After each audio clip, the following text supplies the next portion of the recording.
साल था 1665। जगह थी लंदन और एक वैज्ञानिक अपनी प्रयोगशाला में बैठे थे। उन्होंने एक पुराने पेड़ की छाल यानी जिसे हम कॉर्क कहते हैं उसका एक बहुत ही छोटा सा टुकड़ा लिया और उसे अपने ही हाथों से बनाए गए एक साधारण से माइक्रोस्कोप के नीचे रख दिया। अच्छा, तो मतलब कोई बहुत एडवांस मशीन नहीं थी? बिल्कुल नहीं, एकदम भद्दा सा उपकरण था। उन्हें कोई बहुत बड़ी वैज्ञानिक क्रांति की उम्मीद भी नहीं थी, लेकिन जैसे ही उन्होंने उस लेंस से देखा, क्या देखा उन्हें कॉर्क के अंदर छोटे छोटे एक समान आकार के खाली डिब्बे दिखाई दिए। अरे वाह! हाँ। और वे डिब्बे उन्हें ईसाइयों के मठों में भिक्षुओं के रहने वाले छोटे कमरों की याद दिला रहे थे, जिन्हें अंग्रेजी में सेल्स कहा जाता था। अच्छा, तो वहीं से ये शब्द आया। बिल्कुल, और बस वहीं से जीव विज्ञान का पूरा इतिहास हमेशा के लिए बदल गया।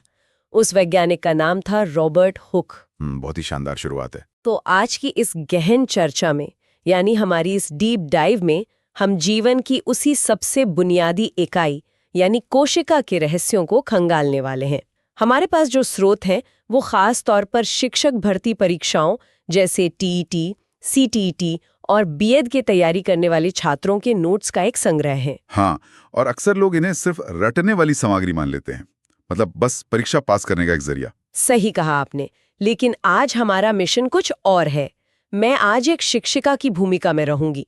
मेरा काम होगा इन भारी भरकम वैज्ञानिक शब्दों को सरल करना। और मैं एक बहुत ही जिज्ञासु छात्र की तरह सवाल पूछूंगा, क्योंकि मैं जानना चाहता हूं कि इन बुलेट पॉइंट्स के पीछे असल कहानी क्या है। बहुत बढ़िया, तो चलिए सीधे अपने पहले विषय पर आते हैं।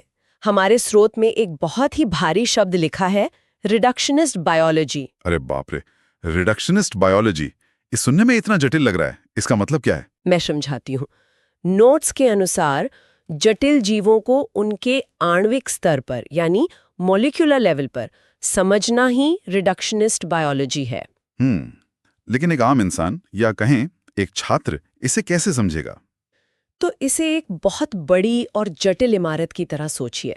ठीक है, एक इमारत। अब अगर आपको उस इमारत की मजबूती समझनी है तो क्या आप सिर्फ बाहर से देखकर समझ सकते हैं? नहीं, बिल्कुल नहीं। बाहर से तो सब अच्छा ही दिखता है। बिल्कुल, आपको ये समझना होगा कि उसकी एक एक ईंट कैसे बनी है, उसमें लगा सीमेंट और सरिया कैसे काम कर रहा है। अच्छा, यानी हमें उसे तोड़कर उसके सबसे छोटे हिस्सों तक जाना होगा?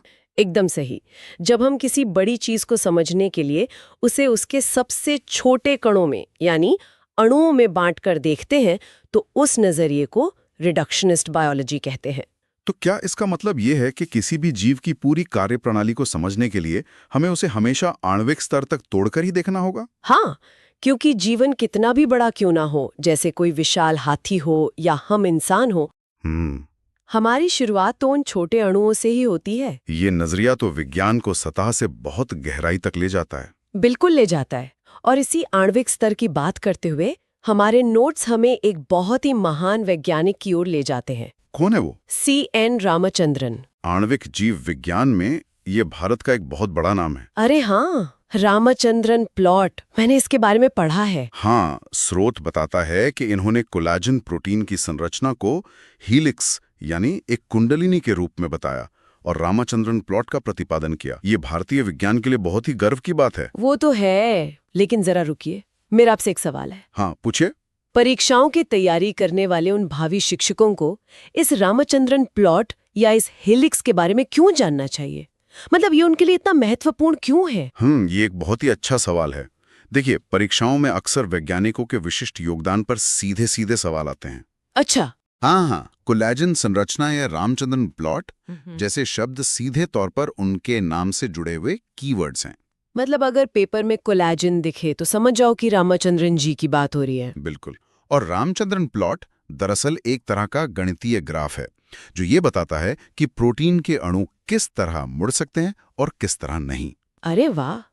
और ये कोलेजन हेलिक्स क्या है? इसे आप एक रस्सी की तरह समझ सकती हैं। रस्सी? हाँ, जैसे एक धागा कमजोर होता है, लेकिन अगर 3 धागों को आपस में गूंथ दिया जाए तो वो एक मजबूत रस्सी बन जाती है।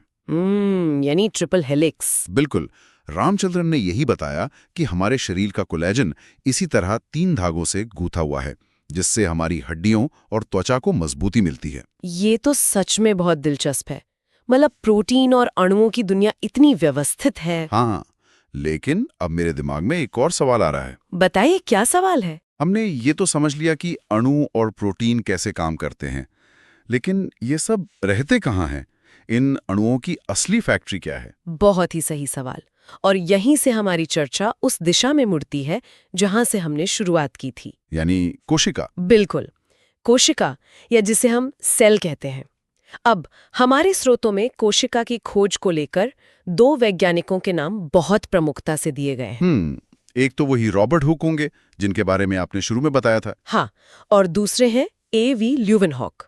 इन दोनों के बीच कुछ ऐतिहासिक अंतर है क्या? बहुत बड़ा अंतर है, और यही अंतर परीक्षाओं में छात्रों को फंसाता है।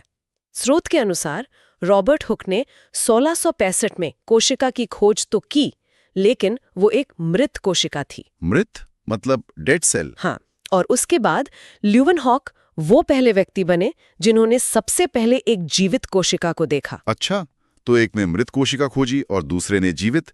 लेकिन इसका असल मतलब क्या है? मृत और जीवित में क्या फर्क था? इसे ऐसे समझिए, मैंने आपको बताया था कि हुक ने कॉर्क के टुकड़े में डिब्बे देखे थे। हाँ, भिक्षुओं के कमरे जैसे। बिल्कुल, लेकिन कॉर्क तो पेड़ की एक मरी हुई छाल होती है ना। सही कहा। तो दरअसल रॉबर्ट हुक ने एक खाली और वीरान कमरा खोजा था, एक खंडहर की तरह। ओह, मतलब सिर्फ दीवारें थीं, अंदर कुछ नहीं था? एकदम सही। अंदर का सारा जीवन, सारा तरल पदार्थ सूख चुका था। उन्होंने सिर्फ कोशिका की बाहरी दीवार देखी थी। तो फिर ल्यूवेनहॉक ने क्या देखा? ल्यूवेनहॉक वो पहले इंसान थे जिन्होंने उस कमरे के अंदर की हलचल देखी। हलचल मतलब उन्होंने पानी की एक बूंद को अपने लेंस के नीचे रखा और उसमें तैरते हुए छोटे छोटे जीवों को देखा। उन्होंने पहली बार किसी को उस कमरे में जिंदा रहते हुए देखा। अरे बाप रे, ये तो सच में बहुत ही सूक्ष्म अंतर है। हाँ, और यही अंतर परीक्षा के लिए गेम चेंजर साबित हो सकता है। बिल्कुल, क्योंकि अगर सवाल सिर्फ ये है कि कोशिका की खोज किसने की, तो जवाब होगा रॉबर्ट हुक। लेकिन अगर सवाल की भाषा बदल जाए और पूछा जाए कि सबसे पहले जीवित कोशिका किसने देखी, तो वहां हुक का नाम गलत हो जाएगा। एकदम सही, वहां जवाब ल्यूवेनहॉक ही होगा। मुझे लगता है कि जो लोग इस चर्चा को सुन रहे हैं, उन्हें इस बात पर विशेष ध्यान देना चाहिए। एग्जामिनर यहीं पर शब्दों का खेल खेलते हैं। बिल्कुल। अब एक बार जब कोशिका मिल गई, चाहे वो मृत हो या जीवित, तो उसे एक नाम देना भी तो जरूरी था। हाँ, एक व्यवस्थित नाम और उसके अध्ययन के लिए विज्ञान की एक शाखा भी। तो हमारा स्रोत बताता है कि कोशिका शब्द का प्रयोग रॉबर्ट ब्राउन ने किया। जरा रुकिए, यहाँ मुझे थोड़ी उलझन हो रही है। क्या हुआ? अभी तो हमने कहा कि सेल शब्द रॉबर्ट हुक ने दिया था, फिर यहाँ रॉबर्ट ब्राउन का नाम क्यों आ रहा है? मैं स्पष्ट करती हूँ। हुक ने संरचना खोजी थी, लेकिन आधुनिक वनस्पति विज्ञान यानी बॉटनी के संदर्भ में जब कोशिका के अंदर की गहराई का अध्ययन हुआ, तब रॉबर्ट ब्राउन का नाम प्रमुखता से आया। अच्छा, रॉबर्ट ब्राउन को तो न्यूक्लियस यानी केंद्रक की खोज के लिए भी जाना जाता है। हाँ बिल्कुल, और इसीलिए हमारे स्रोत के अनुसार छात्रों को ये तथ्य रॉबर्ट ब्राउन के नाम के साथ ही याद रखना है, क्योंकि कई राज्य स्तरीय परीक्षाओं के नोट्स में इसे इसी तरह से दर्ज किया गया है। समझ गया, यानी हमें अपने स्रोत के तथ्यों पर ही टिके रहना है। हाँ। अब इसके बाद आती है अध्ययन की शाखा। विज्ञान की वह शाखा जिसमें कोशिका की संरचना का विस्तृत अध्ययन किया जाता है, उसे साइटोलॉजी कहते हैं। साइटोलॉजी। और साइटोलॉजी का जनक हर्टविग को माना जाता है। हर्टविग। लेकिन रॉबर्ट हुक या ल्यूवेनहुक क्यों नहीं? क्योंकि हर्टविग ने इसे एक व्यवस्थित अनुशासन बना दिया। ये शाखाओं और जनकों के नाम याद रखना इतना चुनौतीपूर्ण क्यों होता है? मतलब छात्रों के लिए ये बहुत मुश्किल होता होगा। होता तो है, लेकिन इसका एक कारण है। क्या कारण है? क्योंकि ये सीधे फैक्ट बेस्ड सवाल होते हैं। शिक्षक भर्ती परीक्षाओं में मैचिंग वाले यानी मिलान करने वाले प्रश्नों के रूप में ये सबसे ज्यादा पूछे जाते हैं। अच्छा, तो एक तरफ वैज्ञानिकों के नाम होंगे और दूसरी तरफ उनकी खोज। बिल्कुल, एक तरफ हर्टविग होगा और दूसरी तरफ साइटोलॉजी। अगर आपको कनेक्शन पता है तो आपके नंबर पक्के हैं। तो आज की इस पूरी चर्चा को अगर हम समेटें तो हमने बहुत कुछ कवर कर लिया है। हाँ, जरा एक छोटा सा रिकैप कर लेते हैं। बिल्कुल। हमने रिडक्शनिस्ट बायोलॉजी के बुनियादी नियम समझे।